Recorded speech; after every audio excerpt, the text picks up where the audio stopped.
No, R&B was great.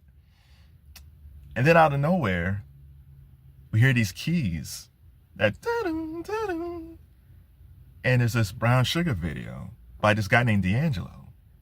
And it's shot in a cool club. It looked retro. It was like a jazz club.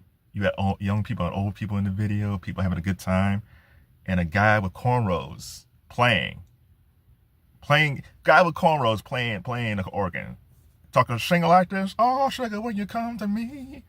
It's like, who is this dude? Now, we didn't know at first that the guy named D'Angelo was the same guy who wrote You Will Know.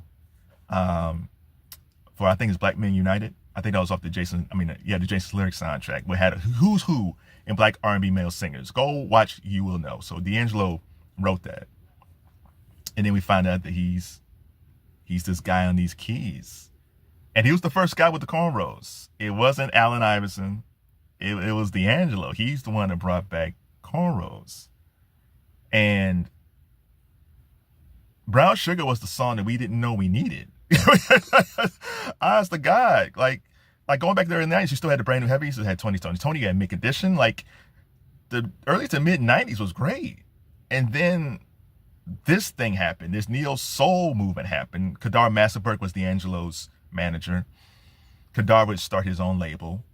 And this is where we get Erykah Badu. And then after that, we get Maxwell. I'll talk about that in a second. But Brown Sugar was a seismic shift in R&B. There was nothing called neo soul before D'Angelo. Now, soul music back in the 70s is just, Earth, Wind & Fire, Stevie Wonder, the OJs, Commodores, LTD, the Jacksons. Like, that's soul music. But neo soul is almost like the inspiration of that. There was no New Jack Swing influence.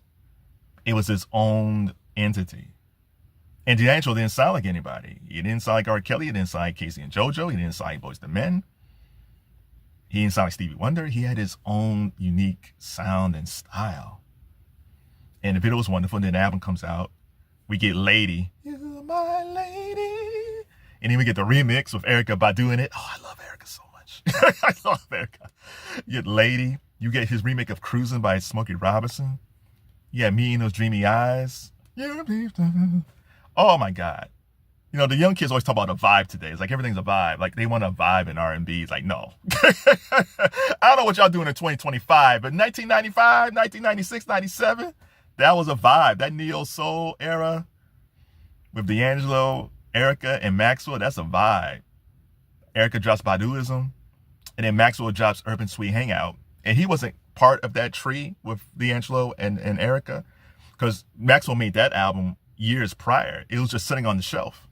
They didn't know what to do with it. We're in the midst of like Boyz II Men and Jodeci and New Jack Swing, post New Jack Swing, because we Blackstreet and all that stuff, and they didn't know what to do with Maxwell. And then D'Angelo drops Brown Sugar and changes everything. And then we get Urban Sweet Hangout, which is still one of the greatest albums, along with Baduism and Brown Sugar, of three of the greatest R&B albums ever.